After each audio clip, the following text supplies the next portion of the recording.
Hello students, good morning.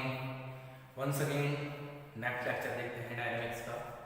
फिर से वही स्ट्रिंग का क्वेश्चन और नेक्स्ट क्वेश्चन एग्जाम्पल नंबर 4।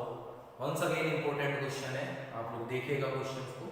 थोड़ा सा स्ट्राइकली टफ क्वेश्चन चल रहा है भाई अपन डायनेमिक्स में, क्योंकि इनमें ना पैटर्न फिक्स नहीं है। दिमाग लगाना है बार बार कि कब क्या रस्सी ढीली होगी, कब कैसे क्या सीन होगा। तो इसके लिए सब ओनली प्रैक्टिस। आपकी प्रैक्टिस ही ऐसी चीज है जो आपको और बेटर जगह पहुंचा सकती है। ठीक है, नेक्स्ट देखिएगा एग्जांपल नंबर 4। तो इस क्वेश्चन में पहले देखिएगा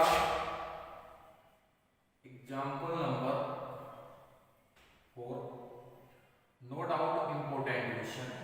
ठीक है, सारे एग्जांपल तो सारे इंपॉर्टेंट है इसमें। ठीक है, स्वाभाविक लंबाई ए की एक प्रत्यास्थ दूरी है। एक स्ट्रिंग दे रखी है जिसकी नेचुरल लेंथ कितनी है, जिसका प्रत्यास्था गुणांक लैम्डा है। ठीक है, तो जो इसका इलास्टिसिटी कोफिशिएंट है वो लैम्डा दे रखा है, को दो बिंदुओं के बीच बांध दिया गया है। तो ए डोरी है, इसे दो बिंदुओं के बीच बांध दिया जाता है। और जब बांधते हैं ना, दो बिंदुओं को थोड़ा चौड़ा करके बांधते हैं, इसे खींच करके। तो कितनी लेंथ हो जाती है इसकी? 2 हो जाती है। पहले तो ये थी, अब कितनी हो जाती है? 2a लेंथ हो जाती है। ठीक है, एक कण है जिसकी 37 है, एक पार्टिकल है ऑफ मास है को डोरी के मिड पॉइंट पर, जैसे 2a को ये और इसके मिड पॉइंट पर बांध दिया गया, को डोरी के मध्य बिंदु से बांधकर एक बिंदु की ओर इतना विस्थापित किया जाता है कि कण की दूरी उस बिंदु से आगे रह जाए। मतलब ये 2a है, इसके बीच में पार्टिकल है, थोड़ा सा खींच दिया जाएगा, इसे इतना खींच दिया जाएगा कि जो ये डिस्टेंस हो जाएगी टोटल कितनी हो जाएगी? हाफ हो जाएगी। ठीक है, रह जाती है और फिर छोड़ दिया जाता है, रिलीज कर दिया जाता है, वहां से रिलीज कर दिया। एक बताना है आयत दोलन काल, मतलब टाइम पीरियड बताना है उसका, और मैक्सिमम वेलोसिटी बतानी है। कितनी वेलोसिटी बतानी है? Maximum velocity. अब आप देखिएगा यहां जो इस क्वेश्चन में जो मेन कंसेप्ट है, मेन बात है, वो क्या है कि स्ट्रिंग की नेचुरल लेंथ है a, और जब a और b के मध्य से बांधा जाता है तो कितनी लेंथ हो जाती है इसकी? 2a हो जाती है। कितनी लेंथ हो जाती है? 2a हो जाती है। तो पहले a थी और नेचुरल ऑफ कितनी होगी? 2a होगी।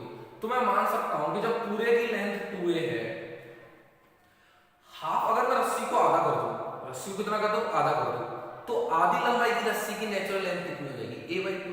और आधी लंबाई की लेंथ कितनी हो जाएगी? Natural length a/2। अब इसे ऐसे समझो आप, जैसे पहला केस दिखा रहा हूं, ठीक नहीं है, रस्सी की नेचुरल लेंथ है ये मान लीजिए a1 एंड b1, ये इसकी नेचुरल लेंथ है और वो मैंने दे रखी है a। ठीक है, अब इसे थोड़ा सा खींच करके दो पॉइंट्स के मिड में बांध दिया जाता है, a के बीच में और b के बीच में बांध दिया जाता है। तो निश्चित रूप से रस्सी की लेंथ 2a हो जाती है। रस्सी की लेंथ कितनी हो जाती है? 2a हो जाती है। कोई दिक्कत? कोई दिक्कत नहीं है। अच्छा, इसका मिड पॉइंट है भैया ये, मिड पॉइंट पर ऊपर मान लिया, मिड पॉइंट पर एक पार्टिकल रखा जाता है जिसका मास कितना है? स्मॉल है।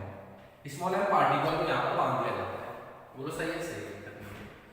एक बताइए, अगर टोटल रस्सी की नेचुरल लेंथ a है तो हाफ रस्सी की नेचुरल लेंथ कितनी हो जाएगी? a/2, और ये कितनी हो जाएगी? a/2। कोई दिक्कत? कोई दिक्कत नहीं है। दोनों की लेंथ कितनी हो जाएगी? a/2 और a/2 हो जाएगी। अच्छा, यहां तक तो गुरुजी कोई समस्या नहीं है। अच्छा, अब आप इसे खींच दी तो ये लेंथ a और ये लेंथ, इसकी लेंथ कितनी थी? a/2 थी नेचुरल, और a/2 a और बढ़ गई। सही है कि नहीं है? तो ये टोटल लेंथ कितनी होगी? यहां से लेके यहां तक a लेंथ होगी, और ये लेंथ कितनी होगी? a लेंथ होगी। समझते जाना धीमे धीमे, कोई दिक्कत नहीं है। अब इस पार्टिकल को खींचा गया है, उससे लेकर के कहां खींच दिया गया? खींच दिया गया कहां तक खींचा गया? अब ये बता रखा है कहां तक। टोटल लेंथ a है तो इसकी a/2 तक खींचा गया है। जैसे ही मान लीजिए इसका मिड पॉइंट हो गया c, यहां तक खींचा गया है। ये लेंथ कितनी है? a/2 है, यहां तक खींच दिया गया है, और खींच करके फिर इसे छोड़ दिया है। छोड़ा जब किसी समय t पर मान लिया p पॉइंट पर है। कहां पर है ये? p पॉइंट पर है। p पॉइंट की जो OP है डिस्टेंस, वो डिस्टेंस कितनी है? x है। वो डिस्टेंस कितनी है? x है। ठीक है, m द्रव्यमान का कण at p पॉइंट पर है, तो कण की गति की समीकरण at पॉइंट p, दो तनाव होंगे, एक तो तनाव इस तरफ लगेगा इस वाली स्ट्रिंग में, ठीक है, ये मान लिया इसमें जो तनाव है वो T2 तनाव है, और पहली में लगेगा T1। चित्र कॉम्प्लिकेट हो गया, आप देख लीजिएगा, समझे आप अच्छे से। से स्टार्ट करेंगे इसे। कण की गति की समीकरण, equation of motion at P. तो न्यूटन ने कहा था भैया m d2xy dt स्क्वायर हो जाएगा। x के बढ़ने की दिशा में कौन है t2, देन पॉजिटिव, x से घटने की दिशा में कौन है t1, देन नेगेटिव। ये तो भैया सिंपल सा कांसेप्ट है, देन भी टेकन एज नंबर, कोई दिक्कत नहीं है। अब t1 को कैलकुलेट कर लो और t2 को कैलकुलेट कर लो। अच्छा क्या था, ये थी, अब इसे थोड़ा सा पकड़ के खींचा गया है, तो ये जो लेंथ है अब p पर आ गई है, तो p पर पहली रस्सी है, AP पहली रस्सी और PB दूसरी रस्सी है। अच्छा, by Hooke's rule, by Hooke's rule, Hooke's rule से क्या होगा, देखो बेटा हुक्स रूल में क्या होता है, हुक्स रूल में जैसे आपको चाहिए T1, तो पहली रस्सी में टेंशन है तो लैम्डा आ गया। भैया पहली रस्सी का मतलब ये रस्सी तो एक ही थी, आधा आधा पार्ट कर लिया, तो लैम्डा प्रत्यास्थ गुणांक सेम रहेगा लैम्डा। नेचुरल लेंथ, पहली रस्सी मतलब आधी रस्सी की नेचुरल लेंथ कितनी है a/2, इस टाइम लेंथ कितनी है a + x, इस टाइम लेंथ कितनी है a + x। पहले कितनी थी a/2, पहले कितनी थी a/2, अब कितनी है a + x। जब आप इसे थोड़ा सा सॉल्व करोगे, तो बेटा सॉल्व कर लेता हूं इसे, तो a में से a/2 हो गया ये, और 2 इधर गया, 2 नीचे से कट जाएगा। देखो जरा a - ½ a/2, 2 इधर गया, 2 नीचे से कट जाएगा, तो कितना हो जाएगा लैम्डा a + 2x अपॉन 3। ठीक है, इसे आप याद रखें कि इस तरीके से इसे लिख देते हैं। सिमिलरली t2, अब इसी कंसेप्ट में आप t2 देखिएगा, एंड जो t2 दिया जाएगा वो कैसा रहेगा, लैम्डा ही दिया जाएगा। भैया रस्सी तो एक ही थी, हाफ हाफ पर बचा रहा है, इनिशियल लेंथ मतलब नेचुरल लेंथ a/2 थी, अब कितनी है लेंथ pb है। pb मतलब टोटल कितनी थी a, इसमें से ये घटा दो तभी तो pb मिलेगी a - x, a - x length है, इस टाइम सेकंड रस्सी, मतलब सेकंड टुकड़े की pb, और नेचुरल घटा दो, नेचुरल कितनी थी a/2, तो दैट वी सब्ट्रैक्ट a/2।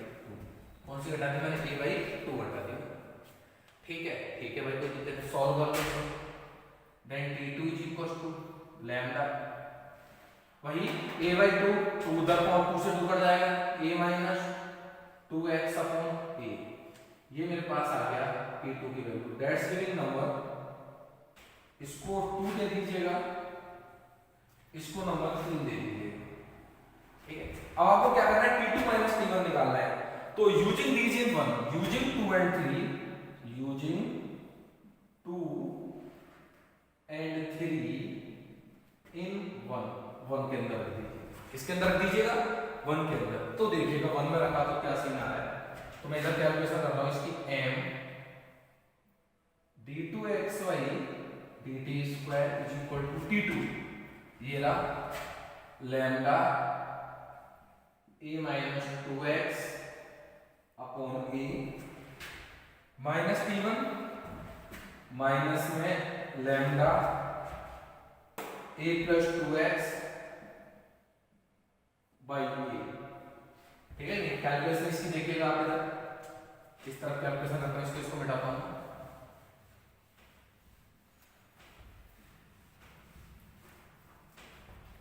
ठीक है, आप इसकी कैलकुलेशन देखिएगा, that implies m d2xy dt square = गुणा कर देता हूं, देखो लैम्डा बाई a कॉमन आ गया, कॉमन निकाल दिया लैम्डा बाई a दोनों में से, इधर कितना बच रहा है a - 2x, इधर कितना माइनस a माइनस में 2x। ठीक है, समझ जाइएगा, a से कैंसिल आउट हो जाएगा। अगले स्टेप में d2xy dt स्क्वायर m, तो माइनस में 4x, तो माइनस में 4 लैम्डा x बाई a, और m से इधर डिवाइड मार दीजिएगा, ये डिवाइडेड बाई m। ये किसकी इक्वेशन आ गई, इक्वेशन ऑफ है ये SH है, सिंपल हार्मोनिक मोशन की इक्वेशन है, जिसमें म्यू का मान होता है x के जो साथ होता है वो म्यू होता है 4 लैम्डा अपॉन am। ये किसका मान आ गया, म्यू का मान आते ही टाइम पीरियड निकल आएगा, क्या निकल आएगा बेटा, टाइम पीरियड निकल आएगा। देखो जरा एक बार टाइम पीरियड कैसे निकालेंगे इसका? ठीक है, now we look the time period. How to find the time period? इसका टाइम पीरियड क्या होता है? Formula time period is equal to, बोलो कितना होता है? 2 pi by under root mu. तो ये 2 पाई अंडर रूट म्यू का मान निकाल लिया आप। क्या निकाले म्यू का मान? 4 लैम्डा am। तो देखो 4 और ये 2 कट जाएंगे, रूट काटेंगे, ठीक है, ये मैंने डायरेक्ट काट दिया। तो पाई अंडर रूट में am अपॉन लैम्डा। तो ये आपके पास ऑसिलेशंस का टाइम आ गया, बिल्कुल करेक्ट है भैया। ये अपने पास टाइम पीरियड आ गया, जिसे आपने t1 का नाम t का नाम दे दिया, दैट्स द टाइम पीरियड है इसका आंसर। तो पहला आंसर तो ये आ गया कि भैया टाइम पीरियड ये हो गया।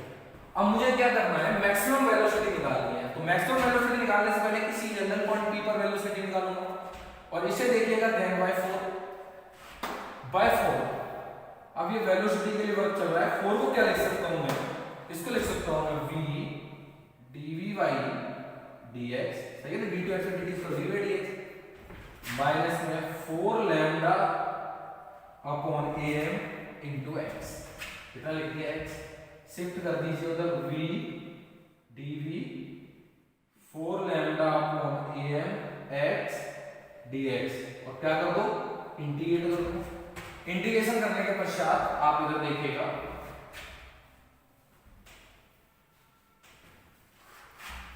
जब अपने इसका इंटीग्रेशन किया तो बेटा देखो क्या मिल रहा है हमको? दैट इंप्लाइज इधर v square by 2 minus 4 lambda upon am into x square by 2 plus constant of integration c1।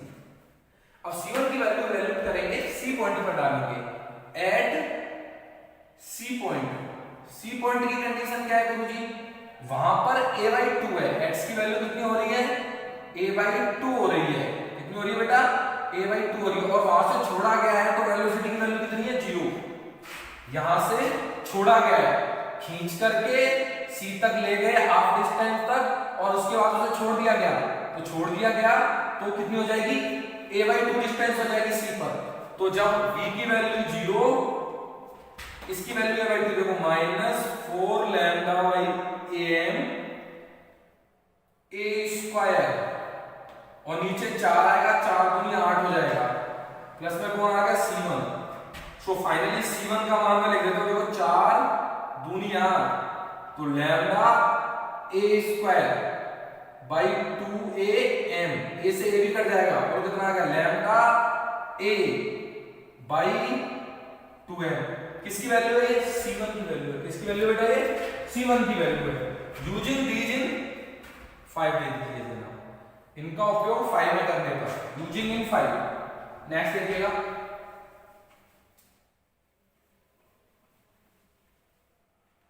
जब आप इसका उपयोग किसमें कर दोगे बेटा? 5 में कर दोगे, तो देखिए क्या सीन आएगा? We use in 5 that implies v square by 2, और देखो 2 से 2 निकल जाएगा, तो कितना आ जाएगा? माइनस में 2 लैम्डा, माइनस में 2 lambda upon am x square, 2 से 2 काट दिया, 2 लैम्डा उधर हो गया, c1 का मान प्लस में lambda upon am 2am, lambda a upon 2m, lambda a upon 2m। ये आ गया मेरे पास है ना। एक मिनट में देख लूं ना सही चल रहा है कि नहीं। सही चल रहा है, कोई दिक्कत नहीं है। लैम्डा a अपॉन m, अच्छा ठीक है। अब मैं क्या करता हूं? 2 से मल्टीप्लाई कर देता हूं, बोलो बेटा क्या आएगा? v स्क्वायर 2 से मल्टीप्लाई किया तो lambda a upon m minus में 4 लैम्डा am x स्क्वायर। ये लो गुरुजी, ये आ गया। अब वेलोसिटी का मान मैक्सिमम कब होगा? जब ये वाली क्वांटिटी सबसे न्यूनतम हो जाए, और ये वाली क्वांटिटी किस पर डिपेंड कर रही है? x स्क्वायर पर डिपेंड कर रही है। और बताओ x स्क्वायर का सबसे छोटा मान क्या होता है? 0। क्या होता है? 0। तो मैं लिखूंगा for maximum velocity, maximum velocity के लिए x स्क्वायर की वैल्यू शुड बी 0 हो जाए, मतलब x का मान कितना हो जाए? 0। तो 0 रखा तो V मैक्सिमम का स्क्वायर कितना हो जाएगा, lambda A by M. So V maximum कितना आ जाएगा यहां से, बोलो अंडर रूट में lambda A by M dash का आंसर। ये क्या गया मेरे पास, आंसर आ गया। तो ये मेरे पास मैक्सिमम वेलोसिटी का आंसर अपने पास निकल के आ गया है। Thank you. नेक्स्ट देखिएगा नेक्स्ट लेक्चर्स में। ओके।